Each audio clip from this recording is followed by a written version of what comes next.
Përshëndetje të nderuar shikues, mirë se vini në edicionin më të ri të emisionit të shëndetësisë Bisedë me mjekun tuaj. Do të flasim sonte për një temë shumë interesante, uroj që këshillat që t'i marrim nga profesionistë e ftuar të jenë të dobishme për të gjithë ne.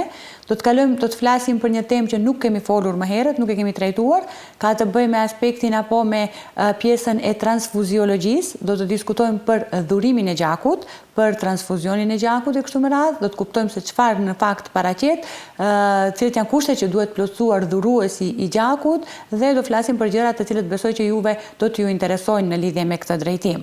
Për të folur për këtë temë kaq të rëndësishme, kemi nderin dhe privilegjin që në studion tonë të na nderojë specialistja e transfuziologjisë, doktoresha Luljeta Ismaili. Përshëndetje dhe mirë se na erdhët. Përshëndetje dhe mirë se u gjeta, faleminderit për ftesën. Faleminderit shumë që na keni nderuar, faleminderit për kontributin që jepni në adresë të shëndetit të qytetarëve. Fillimisht, doktoresha, mund të na flisni pak për transfuzionin e gjakut? Domethënë, çfarë paraqet transfuzioni? Po. Tema shumë e qelluar për këtë emision. Ju përgëzoj për përzgjedhjen e temës. Është një temë shumë e ndjeshme që shumë pak flitet në vendin tonë për këtë temë, edhe mendoj shumë pak popullata është e njoftuar rreth transfuzionit të gjakut. Atëherë, transfuzioni i gjakut është një koncept i gjerë që shkurtimisht ta përmbledhi me disa fjalë, nën kupton dhurimin e një pjese të gjakut nga personat plotësisht të shëndosh në këmbim të asgjëje për personat të sëmurë që kanë nevojë për gjak dhe produktet e tij. Po. Duhet të kalojmë tek ajo të flasim që procesi i dhurimit të gjakut. Pra, çfarë në fakt duhet të bëj një dhurues i gjakut? Çfarë duhet të ketë parasysh? Po.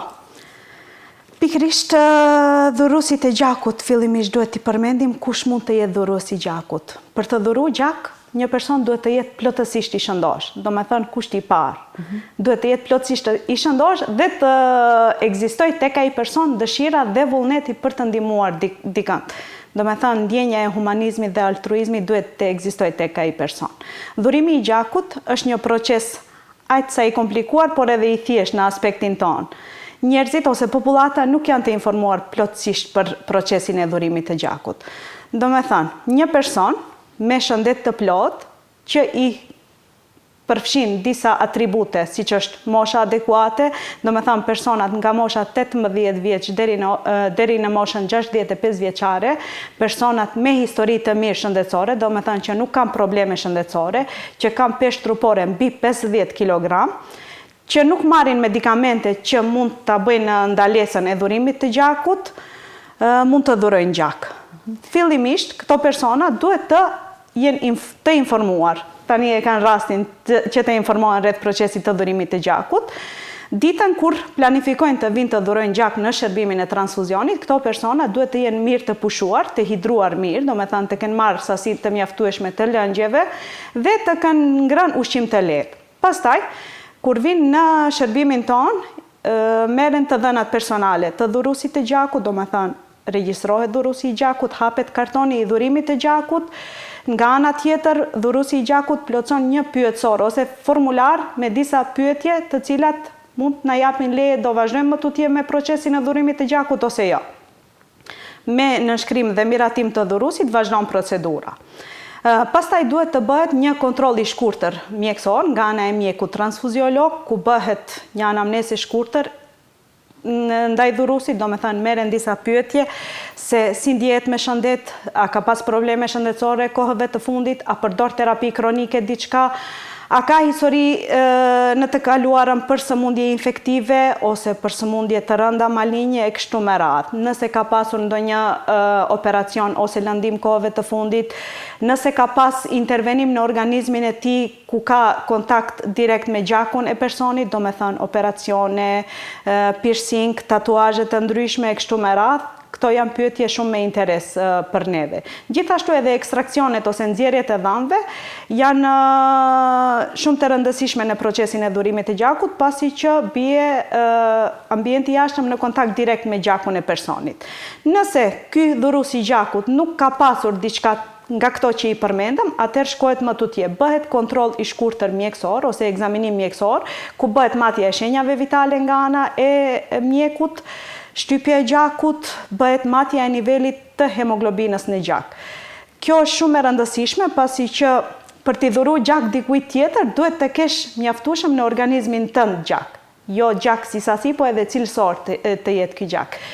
Këtë e determinojmë ne me metodën e matjes së hemoglobinës në gjak. Është një metodë kualitative, shumë e thjeshtë, ku merret një pik gjaku nga mollza e gishtit të 4 të dhuruesit, edhe me pipetor ose me pikatore pikohet kjo pikë gjak në trecirën e bakarsulfatit, e cila ka peshë specifike të ndryshme për gjinin femërore edhe për gjinin mashkullore. Do me thanë, pesha specifike e trecirës së bakarsulfatit është 1052 për gjinin femërore dhe 1055 për gjinin mashkullore. Në qoftë se pika e gjakut e marrë nga mollza e gishtit të 4 të dhuruesit difundon në fund të gotës me trecirë të bakarsulfatit, kjo do me thanë se ajo pikë e gjakut ka sasi të mjaftueshme të hemoglobinës për dhurim dhe difundon në fund të gotës. Në qoftë se rrim pezull ajo pikë e gjakut dhe nuk difundon, atëherë ne duhet ta kthejmë dhuruesin. Por nuk duhet të merret kjo si refuzim i dhuruesit, refuzimi i përhershëm. Është refuzimi i përkohshëm, jepen këshillat e më të thjeshme të dhuruesit si ta përmirësoj nivelin e hemoglobinës në gjak, që të jetë adekuat për dhurim javëve ose muajve në vazhdim. E kundërta ndodh nëse kthehet pika e gjakut, do me thënë nga trecira e bakarsulfatit, atëherë do me thënë pesha specifike e hemoglobinës në gjakun e dhuruesit është nën 125 gram për litër për gjinin femërore dhe nën 135 gram për litër për gjinin mashkullore. Do me thënë, këto janë vlera referente që duhet t'i plotësoj çdo dhurues për të dhuru gjak. Mirë po nuk është refuzim i përhershëm. Ka edhe arsye të tjera kur ne mund ta refuzojmë dhuruesin ose e pranojmë për dhurim. Mirë po, niveli i hemoglobinës është pika kyçe për dhurim të gjakut, përveç atyre arsyeve tjera që i përmendëm pak më parë. Po, do me thënë, pas ka kushte dhe arsye të ndryshme për dhurim apo mos dhurim të gjakut. Nuk është që vetëm dëshira ose vullneti dhe qkoj t'i jap gjak. Pikërisht. Do me thënë, ka ndalesa, kritere profesionale që e ndalojnë ose e lejojnë dhuruesit për të dhuru gjak. Kemi ndalesa të përkohshme dhe ndalesa të përhershme. Do me thënë, ai gjak që dhurohet nga ana e dhuruesit nuk transfundohet menjëherë tek pacienti. Po ka disa procedura që duhet të plotësohen, të përgatitet ai gjak për transfuzion. Fillimisht ai gjak i dhuruar, do me thënë është një qese 450 ml që dhurohet nga ana e dhuruesit, kjo nënkupton 9 deri 13% nga sasia e përgjithshme e gjakut në organizmin e njeriut. Dhurohet gjaku edhe ky gjak pastaj testohet. Fillimisht në njësinë e imunohematologjisë bëhet përcaktimi i grupës së gjakut të dhuruesit, edhe bëhet përcaktimi i antitrupave antieritrocitar. Është screening test shifet nëse ky gjak i dhuruesit përmban ndonjë antitrup që mund ta pengoj procesin e transfuzionit të gjakut. Pastaj bëhet edhe testi i sëmundjeve transmisive përmes gjakut. Do me thënë, disa marker virusal testohen që ndoshta janë prezent në organizmin e dhuruesit, por dhuruesi nuk e di. Zakonisht në rutinë në Institutin e Mjekësisë Transfuzive testohen hepatitet, siç është hepatiti B, hepatiti C, viteve të fundit kemi filluar me testimin edhe të hepatitit E, është virusi i HIV-it ose SIDA-s, edhe bakteria e sifilisit. Këto janë teste rutinë që punohen tek qesja e dhuruar. Dhe nëse janë të gjitha negative, do me thënë, ai gjak është i përshtatshëm për transfuzion. Përveç kësaj duhet të ndalim një tjetër pjesë që gjithashtu është shumë e rëndësishme. Sa kohë duhet dhuruesit të gjakut, për shembull që të rikuperohet deri në dhurimin e radhës së gjakut, që organizmi do të ta marrë veten?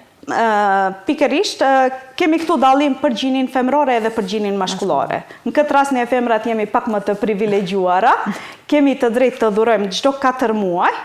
Do me thonë, pas 4 muajve një femër ka të drejtë të dhuroj gjak nëse ka dhuru një herë, ndërsa tek gjinia mashkullore afati kohor ose periudha distancë mes 2 dhurimeve duhet të jetë 3 muaj. Ndërsa sa kohë i duhet organizmit për rikuperim pas dhurimit të gjakut, e dim se gjaku përbëhet prej pjesës korpuskulare ose qelizore të gjakut, ku përfshihen elementet e gjakut, siç janë eritrocitet, trombocitet edhe leukocitet, si dhe pjesa plazmatike e gjakut. Pjesa plazmatike ose pjesa e lëngshme e gjakut shumë shpejt rikuperohet në organizëm. Nëse një dhurues i gjakut hidratohet mjaftueshëm pas procesit të dhurimit të gjakut, brenda 24 deri 48 orëve rikuperohet kjo pjesë e lëngshme e organizmit. organizmit. Ndërsa pjesa korpuskulare i duhet 2 javë deri 1 muaj që të rikthehet përsëri në sasitë e mjaftueshme. Ndërsa pas 3 muajve që të piqen këto eritrocite, personi ka përsëri të drejtë të dhurojë gjak. Kurse, le themi, qesja e gjakut ose sasia e gjakut që dhurohet nga një person i caktuar, sa afat kohor mund të ketë, pra sa mund të qëndroj një sasi e caktuar e gjakut të dhuruar? Shiftash, qesja e gjakut që dhurohet gjak i plot, do me thonë komplet me elemente, dhurohet në një qese prej 450 ml. Pastaj ky gjak përpunohet, nuk transfundohet si gjak i plot, mirë po ne me procese të ndryshme laboratorike e bëjmë ndarjen në 3 njësi të gjakut zakonisht shkohet. Ndahet në koncentrat të eritrociteve, në koncentrat trombocitar dhe në plazmë të gjakut, plazma e freskët e ngrirë. Koncentrati i eritrociteve, është koncentrat shumë i nevojshëm që ka afat të caktuar në varësisht nga konservansi ose aditivi që shtohet në këtë koncentrat për të ruajtur ose për të konservuar. Zakonisht, afati i ruajtjes së koncentratit të trombociteve është nga 35 deri në 42 ditë, në temperaturë 2 deri 8 gradë Celsius. Pastaj, pjesa tjetër që ndahet si derivat i gjakut është koncentrati trombocitar. Trombocitet janë fragmentet të megakariociteve, fragmentet të vogla pa bërtham, të cilat luajnë rol të rëndësishëm në procesin e koagulimit të gjakut dhe transfundohen te personat që kanë koagulopati të ndryshme ose trombocitopati dhe trombocitopeni. Ky koncentrat është shumë delikat edhe afati i qëndrimit të këtyre trombociteve të dhuruara është vetëm 5 ditë. Prandaj, trombocitet mund të dhurohen në 2 mënyra. Një mënyrë është kur trombocitet ndahen nga gjaku i plot dhe mënyra tjetër është dhurimi aferes i trombociteve, ku një person i nështrohet një procesi të quajtur tromboferes, proces pak më delikat është që zgjat pak më tepër se dhurimi i plot i gjakut, ku në separator ose aparat special dhurohen trombocitet, ndërsa pjesa e tjetër e gjakut rikthehet përsëri te dhuruesi. Prandaj trombocitet nuk dhurohen në rutinë me procesin e aferezës. Mirë po, kur nevojat e klinikave janë të mëdha për trombocita, atëherë ne si institut kemi regjistër special me dhurues të rregullt të trombociteve dhe i thirrim përmes thirrjeve telefonike që të vinë të dhurojnë trombocite, pasi që afati është vetëm 5 ditë. Edhe ne nuk mund të grumbullojmë sasi të mëdha të trombociteve nëse nuk kemi kërkesa nga ana e klinikës për trombocite. Ndërsa plazma është, ne quajmë si plazma e freskët e ngrirë, është pjesa e lëngshme ose ajo pjesa e verdhë nga gjaku i plot që ndahet dhe ngrihet kjo në temperaturë -25, -30 ose deri në -80 gradë Celsius, edhe ky derivat i gjakut ka aftësi të ruhet në frigorifer deri në 1 vit. Varësisht tash në çfarë temperaturë është ngrirë plazma. Shumë e qartë. Faleminderit për këtë informacion. Uroj dhe shikuesve t'ju kemi ndihmuar me këtë informacion që ka të bëjë me afatin e asaj se sa qëndron një qesë gjaku. Po, është shumë e rëndësishme kjo ceket. Duhet të informohet popullata. Zakonisht në periudhën e verës, kur ka ngarkesë të spitaleve me vin pacient prej jashtë që duhet të trajtohen, komunikacioni është shumë me i shtuar, ndeshjet janë shumë të mëdha, edhe kërkesat për gjak nga ana e klinikave janë më të mëdha. Edhe vinë dhuruesit e gjakut edhe thonë ne kemi dhënë gjak para 2 viteve, ju lutem për familjarin tonë na duhet gjak. Duhet ta kem parasysh se ai gjak nuk qëndron, nuk pret 2 vite ajo njësi e gjakut. Prandaj është mirë që dhuruesit të jenë të rregullt. Mos presin 2 vite, 3 vite, ose kur të kenë nevojë për të dhuruar gjak. Duhet të dhurohet vazhdimisht gjak. Edhe mos presin të ketë fatkeqësi, të themi, kushtimisht në familje ose në shoqëri, që të bëhet stimul për dhurim të gjakut. Një person duhet vullnetarisht të dhurojë gjak. Çdo kush mund të ketë nevojë për dhurim gjakut. Nëse jo personalisht për vete, çdo kush mund të ketë nevojë për gjak, qoftë për familjarin e tij, qoftë për kushëririn e tij, qoftë për miqsinë e tij. Prandaj mirë është që ne në mjeksi themi mirë është gjaku ta pret pacientin. Jo pacienti të shtrihet në spital edhe të pret të dhurojë dikush gjak, pastaj të transfundohet ai gjak. Sepse është material shumë jetik që as nuk shitet, as nuk blehet, por vetëm dhurohet nga ana e personave të shëndosh. Megjithatë, përveç pjesës që përmendet në atë se sa qëndron gjaku, dua të ndalem pak në inovacionet ose risitë në transfuziologji, le të themi metodat bashkohore, mënyrat moderne të kohës së fundit. Kemi ndonjë inovacion në transfuziologji? Po, tash me dhurimin e gjakut? Tash inovacione ka shumë. Transfuzioni i gjakut është lëmi e re në shkencën e mjekësisë edhe vazhdimisht ka inovacione të reja. Si në mënyrën e dhurimit të gjakut, si në mënyrën e testimit të gjakut, si në mënyrën e transfuzionit të gjakut, si bëhet procesi i hemovigilencës, do me thënë nga momenti i dhurimit të gjakut deri në momentin e pranimit të gjakut nga ana e pacientit dhe me të gjithë pasojat që mund të paraqiten. Inovacionet janë këto, mënyra e testimit të gjakut, ka avancuar shumë teknologjia kohëve të fundit dhe nëse në të kaluarën teknikat e testimit të gjakut kanë marrë shumë kohë, janë harxhuar shumë reagencë, është punuar gjithçka me pundore, tash me aparaturat e reja gjithçka e shkurton procesin e testimit edhe rezultatet i kemi 100% të sakta. Gjithashtu dua ta ceki edhe tek testimi i viruseve, do me thënë markerëve tumoral, markerëve viral në këtë rast.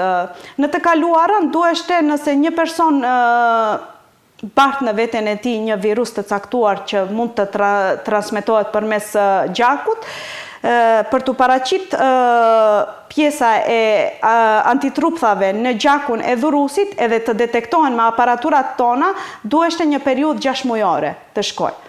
Ndërsa tash me metodën e re me teknikën molekulare të testimit, kjo periudha dritare i themi ne, ose Windows period është, ku aparaturat tona, testet tona PCR, do me thonë, i detektojnë këto marker virusal në periudhë më të shkurtër. Do me thonë, kur ende tek personi nuk janë paraqitur shenjat e para të sëmundjes, ne i detektojmë edhe mund të ndërpresim procesin e transfundimit të atij gjakut dhe t'i jepim personit këshillat adekuate se çfarë më tutje ai duhet të bëjë me shëndetin e tij.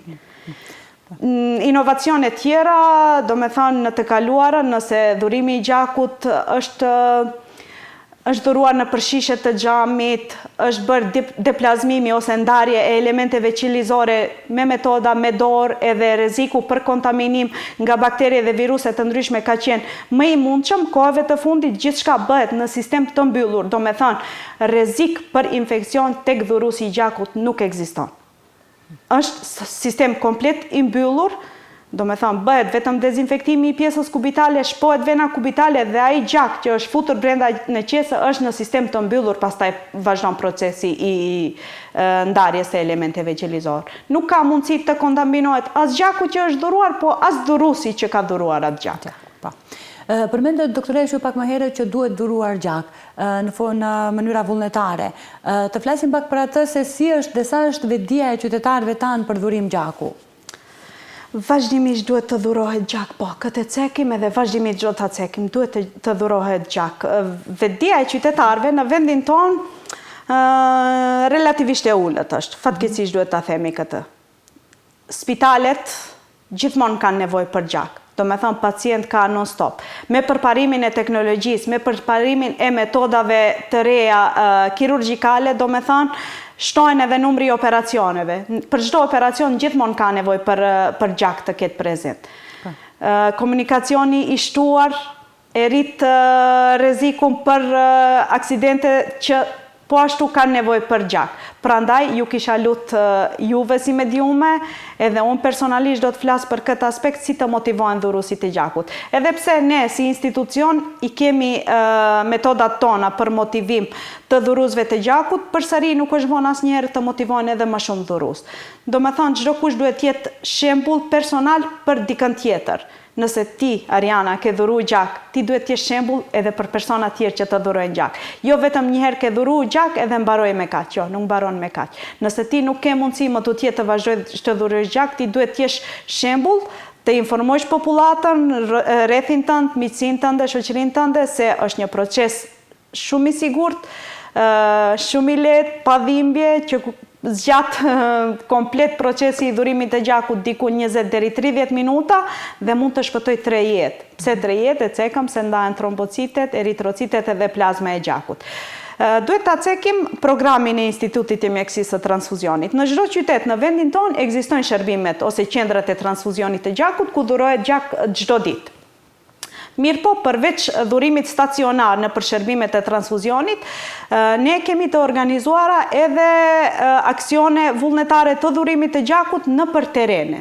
Çfarë nënkupton kjo? Në për institucione të ndryshme, si që janë shkollat, universitetet, institucionet e mëdha me më shumë punëtor, ku dalja e nxënësve, studentëve ose punëtorëve të atyre institucioneve e pengon procesin e mësimit ose procesin e punës, për dhurim të gjakut, prandaj ne shkojmë me ekip mobile, do me thënë me krejt materialin e duhur që na nevojitet për një aksion të gjakut, shkojmë në për ato institucione me marrëveshje paraprake, edhe grumbullojmë sasi më të mëdha të gjakut, duke qenë personat në vendin ku duhet të jenë, në shkollë, në fakultet, ose në për institucione. Prandaj mos hezitoni, nëse nuk mund të vini të dhuroni gjak në Institutin për Mjekësi Transfuzive ose në qendrat e dhurimit të gjakut, ne jemi të gatshëm, kur ka sasi të mëdha të dhuruesve të gjakut, me ekipet mobile tona të shkojmë në teren dhe të grumbullojmë sasi të gjakut. Për t'u lehtësuar edhe më shumë qytetarëve. Patjetër. Megjithatë, doktoresh, ju përmendet çështjen e dhurimit të gjakut edhe nevoja që ka gjithmonë spitali për gjak. Reparti i transfuziologjisë, ku edhe ju ushtroni veprimtarinë tuaj, sa është i furnizuar me gjak dhe çfarë bëni në raste kritike?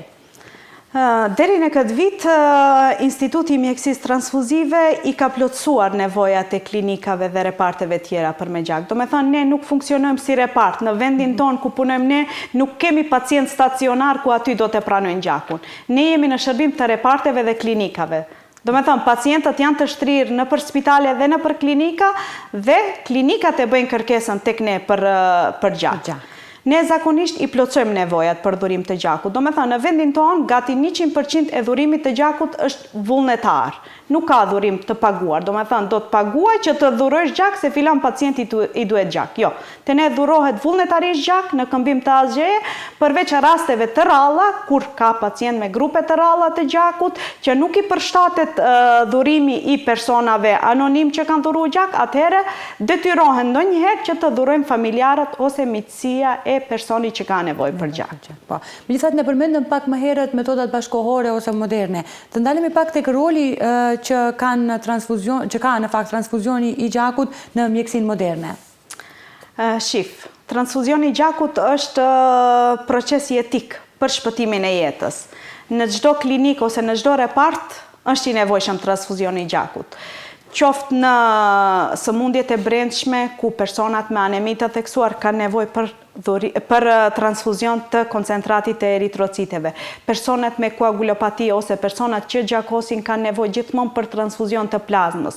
Gjithashtu edhe personat me sëmundje hematologjike kanë shpesh nevojë për transfuzion të trombociteve.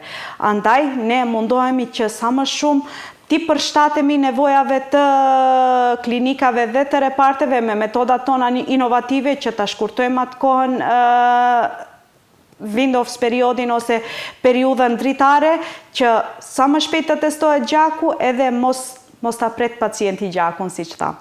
Po gjaku të jetë i gatshëm, edhe sa herë që të ketë nevojë klinika ose spitali për gjak, ne të jemi gati për ato.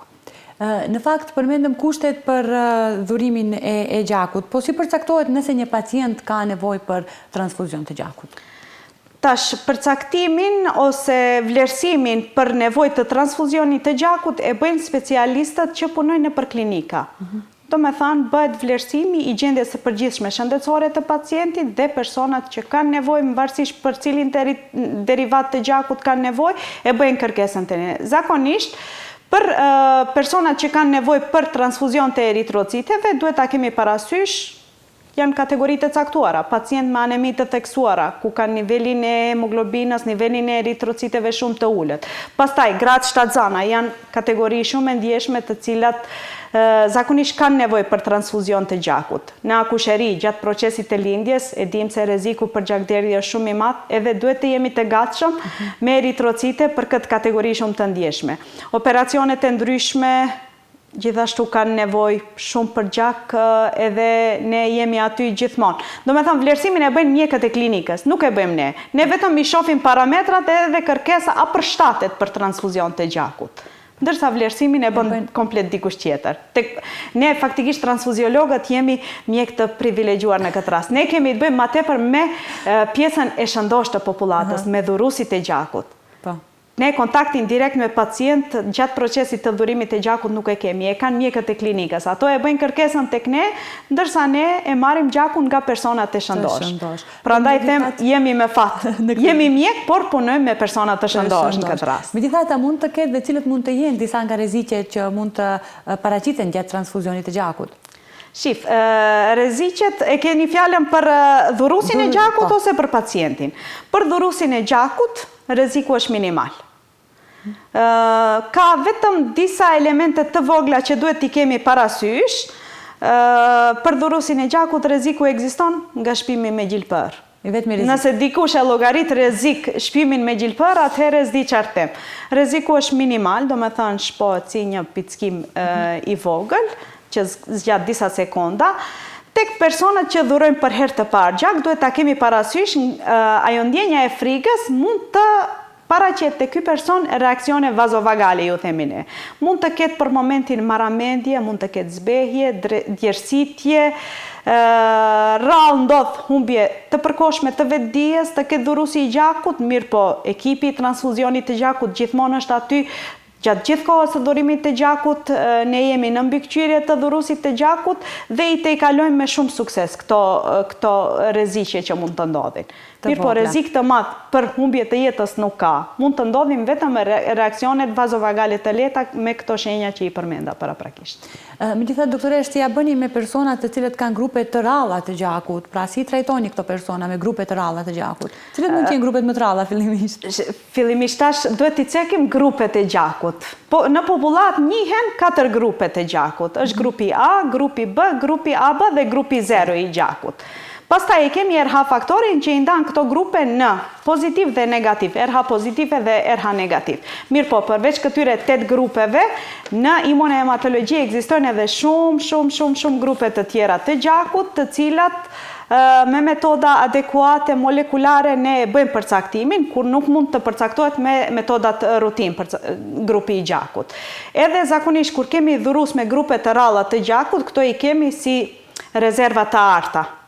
Se ndonjëherë do na duhen këto persona për pacientën me po të njëjtin grup të rrallë të gjakut. Prandaj këto i ruajmë vetëm në thirrje këto dhurus të gjakut, që mos të dhurojnë rregullisht gjak, mirë po kemi regjistrin me personat me grupe të rralla të gjakut dhe vetëm nëse na paraqitet kërkesë nga pacient me grup të rrallë të gjakut, ne ndonjërin nga këto dhurusat me grup të rrallë të gjakut e thirrim edhe vjen të dhuroj gjak në qendrën e transfuzionit të gjakut. Edhe për këtë keni zgjidhje, domethënë. Ka zgjidhje gjithçka. Ka pacientë të cilët qelizat e kuqe të gjakut, gjithsesi eritrocitet i kanë në nivel të lartë. Çfarë duhet bërë me këta pacientë që eritrocitet të normalizohen, le të themi, ose niveli të jetë normal? Tash kjo është temë komplet tjetër. E cekëm ne se dhurusit e gjakut janë persona plotësisht të shëndosh. Në qoftë se vlera e eritrociteve tek një person është mbi nivelin e vlerave reference, gjithashtu këtu përfshihet edhe niveli i hematokritit dhe niveli i hemoglobinës, atëherë këto persona, nëse i kalojnë vlerat referente të pasqyrës së gjakut, ju rekomandohet që të bëjnë një kontroll te hematologu, sepse mund të jetë një çrregullim i organizmit, mund të jetë një policitemi ose një sindrom mieloproliferativ. Ka zgjidhje edhe këto persona, mirë po duhet të bëhet një kontroll nga ana e hematologut dhe vendoset për venepunkcion terapeutik. Venepunksioni terapeutik i ngjan shumë procesit të dhurimit të gjakut, ku ato persona që kanë sasi të larta të eritrociteve, hematokritit dhe hemoglobinës, nxjerrin nga organizmi i tyre një sasi të gjakut 350-400 ml, varësisht sa ka qenë vlera e eritrociteve dhe parametrave tjerë, dhe ky gjak nuk shfrytëzohet për transfuzion. Do me thënë, eliminohet si mbeturin mjekësore, zhduket, ndërsa personi që e ka dhuruar gjakun, që e ka nxjerr faktikisht nga trupi i atë gjakut, menjëherë fillon të ndjehet më mirë me shëndetin e tij, sepse vlerat e larta të eritrociteve, hemoglobina dhe hematokriti i lartë zakonisht shkojnë me simptomat të tensionit të lartë të gjakut, me kokëdhimbje, me skuqje të fytyrës e kështu me radhë. Do me thënë, është pjesë që i takon hematologut. Hematologjisë, megjithatë megjithatë ka zgjidhje për këtë. Edhe përgjigje njëkohësisht.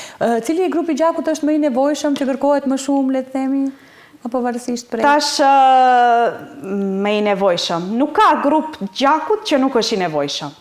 Do me thënë, frekuenca e grupeve të gjakut në vendin tonë ndahet kështu. Grupi A dhe grupi 0 i gjakut janë grupet më të shpeshta të gjakut. Pastaj vjen grupi B dhe grupi AB. Si grup më të rallë të gjakut e kemi grupin AB negativ. Aq sa kemi dhurus, aq edhe kërkesat për këtë grup janë. Do me thënë, ajo popullat është në vendin tonë, si dhurusit, si pacientët. Do me thënë, kërkesat më të ralla janë për grupet e gjakut negative, pasi që 15% e popullatës janë me RH negativ, RH faktorin e kanë negativ, edhe kërkesat janë më të ulta. Më të shpeshta janë nevojat për grupin e gjakut 0 edhe për grupin e gjakut A, mirë po edhe dhurus të gjakut me këto dy grupe i kemi në sasi më të madhe dhe kemi më të lehtë gjetjen e këtyre grupeve të gjakut, më shumë dhurus ka. Kjo është. Dua të kaloj tani në një temë tjetër që gjithashtu është shumë e rëndësishme dhe shumë interesante për të trajtuar. Në qoftë një çift ka të njëjtin grup të gjakut, çfarë në fakt duhet bërë me ato? Ekziston një mit në shoqëri që mund të ketë pasoja tek fëmijët. Si trajtohen këto? Shif, mitet kanë ekzistuar dhe do të ekzistojnë gjithmonë. Grupet e njëjta të gjakut e një çift bashkëqortor që kanë vendosur të lindin një fëmijë nuk paraqesin asnjë problem. Mirë po mund të paraqet problem RH faktori, ajo që cekëm është negativ ose pozitiv. Edhe ata nëse nëna është RH negative, ndërsa babai është RH pozitiv, pa marrë parasysh se cili grup të gjakut i takon, mund të paraqet problem. Sepse ai fëmijë që gjendet në barkun e nënës e trashëgon prej të dy prindërve RH faktorin. Nëse e ka trashëgu prej babai, do me thënë RH faktorin pozitiv, dhe gjendet në barkun e nënës negative, atëherë ai fryt ose ai fetus mund të prodhoj antitruptha kundër atij RH faktori që nuk e ka nëna dhe ato antitruptha ta sulmojnë pikërisht atë fetus dhe mund të paraqitet sëmundja hemolitike e të posalindurit. Mirë po, me përparimin në mjeksi, me imunoglobulinat humane që e blokojnë këtë antigjen që mos prodhoj antitruptha që do të sulmojnë fetusin, në ditët e sotshme është thuajse e pa evitueshme kjo gjendje, edhe nënat negative me partner biologjik RH pozitiv mund të lindin fëmijë pozitiv pa asnjë problem, pa asnjë pasojë, sepse gjatë shtatzanis edhe menjëherë deri në 72 orë pas lindje pranojnë një injekcion ose një imunoglobulin e njohur si Rogam. Këto janë imunoglobulinat të cilat jepen tek nëna që ta bllokojnë procesin e sensibilizimit ose imunizimit të nënës. Faleminderit shumë. Porosia për në fund për dhurimin vullnetar të gjakut, cila do të ishte? Porosia për në fund për dhurimin vullnetar të gjakut, do me thënë, dhuroni sa më shumë gjak, bëhuni dhurues të rregullt të gjakut. Është diçka që e dhuroni në këmbim të asgjëje. Pikërisht tek ju si persona do të ngjall atë ndjenjen e humanizmit, do me thënë do të ndjeheni shumë më mirë se i keni bërë mirë dikujt, ja keni shpëtuar jetën në këmbim të asgjëje. Pastaj, benefit tjetër i dhurimit të gjakut është ju si person bëni një kontroll mjekësore te një specialist adekuat që mund të detektohet diçka, ndonjë problem me shëndetin tuaj që nuk e keni ditur në atë moment. Pastaj, persona që dhurojnë gjak rregullisht, do me thënë, shkenca e ka vërtetuar se këto persona janë më pak të prekur nga sëmundjet kardiovaskulare, do me thënë nga infarktet e zemrës, deri 50% dikund, këto persona kanë rrezik më të ulët për sëmundje kardiovaskulare. Pastaj, persona që dhurojnë gjak rregullisht. Në vendin tonë, Ministria e Shëndetësisë ka të rregulluar shumë mirë këtë pjesë, persona që kanë dhuruar 10 herë gjak janë të liruar nga participimi i shërbimeve shëndetësore që i përfshin Fondi për Sigurim Shëndetësor i Republikës së Maqedonisë së Veriut. Kjo nënkupton se nëse personi është dhurues i rregullt të gjakut, nëse për vete ka nevojë të bëj kontrolla shëndetësore, teste laboratorike ose incizime ose operacione, shërbime shëndetësore që janë të përfshira në Fondin për Sigurim Shëndetësor, të gjitha janë pa pagesë për këto dhurues të gjakut. Prandaj është mirë të dhurohet gjak edhe në këtë aspekt. Mirë po e para duhet jetë humaniteti, asgjë tjetër përveç humanitetit. Para humaniteti le tjetë, pastaj benefitet tjera të dhurimit të gjakut. Edhe ta cekim, personat që dhurojnë gjak, qofshin nxënës ose të punësuar, kanë 2 ditë të lira nga procesi edukativo-arsimor ose nga procesi i punës pas dhurimit të gjakut. Qofse dhuron gjak, 2 ditë i ke të lira që i duhen organizmit për rikuperim. Një temë që unë personalisht e shijova shumë dhe uroj e tillë të kishte qenë edhe për shikuesit. Faleminderit doktoresh për gjitha këto informacione, këshilla profesionale në lidhje me dhurimin e gjakut. Ju falenderojmë që kontribuoni kështu në adresë të shëndetit të qytetarëve, jo vetëm me pacientët tuaj, në këtë rast në vendin ku ju punoni, njëkohësisht edhe përmes emisioneve sensibilizuese. Faleminderit shumë. Faleminderit edhe juve për ftesën. Të nderuar shikues, kemi folur për një temë shumë interesante, dhurimi i gjakut, dhe uroj që të keni kuptuar kushtet që duhet t'i ketë dhuruesi, njëkohësisht edhe marrësi i gjakut, dhe porosit nga profesionistja e ftuar në studion ton do i keni parasysh. Kemi folur pra për temën e dhurimit të gjakut me specialisten e transfuziologjisë, doktoresh Luljeta Ismaili Rexhepi. Unë ju falenderoj për vëmendjen tuaj, bashkë shihemi javën e ardhshme. Deri atëherë mbetçi me shumë shëndet. Mirupafshim.